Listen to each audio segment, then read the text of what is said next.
más. Cada 2 de abril, un día como hoy, se conmemora alrededor de todo el mundo el Día Mundial del Autismo, con la finalidad de dar a conocer más sobre esta enfermedad. En México, de cada 115 niños, uno lo padece.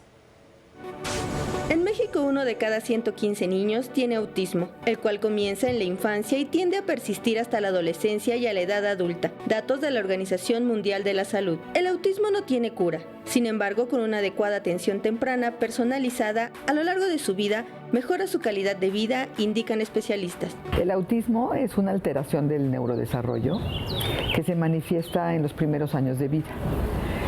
Incluso hoy en día hay indicadores de autismo que podemos detectar desde antes del año.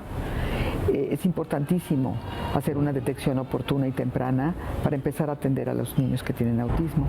Investigaciones recientes indican que la compleja combinación de influencias genéticas y factores ambientales son las causas de este trastorno.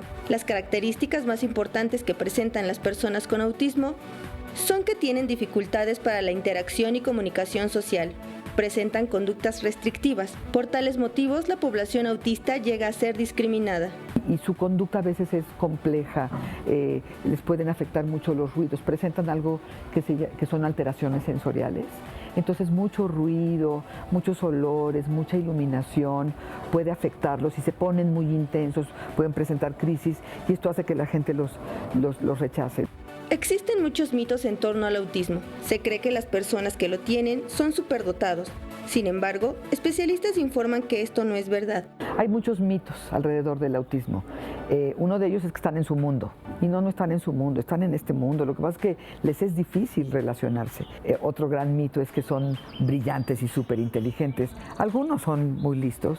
La mayoría tienen una capacidad intelectual dentro de la normalidad y algunos presentan otras alteraciones como discapacidad intelectual o la combinación como síndrome de Down y autismo. Asimismo, resaltan que desafortunadamente no hay suficientes especialistas ni servicios para la población con autismo. Hay algunas que atienden a niños, pero existe un vacío para la población adulta, por lo que invitan a la población a conocer más sobre este trastorno y visibilizar las barreras que enfrentan las personas con esta alteración, así como sus familias. Mariana Sánchez, 21 Noticias.